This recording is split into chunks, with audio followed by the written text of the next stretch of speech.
Hello, my friends.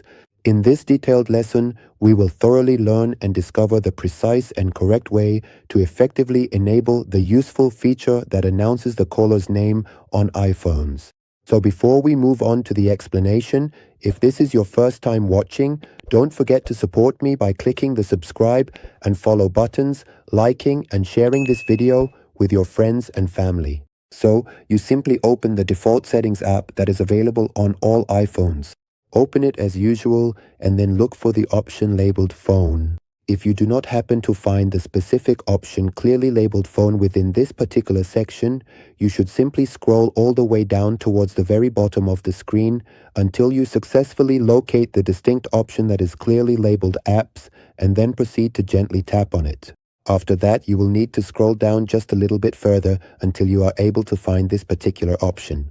As I previously mentioned, you should then gently tap on the option clearly labeled phone, and subsequently, you will tap on the specific option that is distinctly labeled announce calls.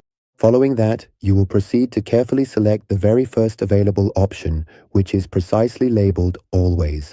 So now from this moment forward, whenever someone attempts to call you, their name will be clearly announced.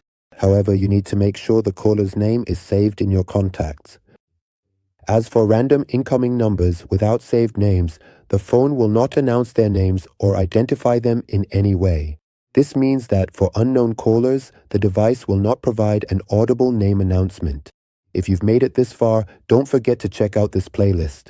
This comprehensive playlist contains some truly important and incredibly useful iPhone tutorials that you'll undoubtedly find to be both highly beneficial and genuinely enjoyable. Goodbye for now, my dear friends.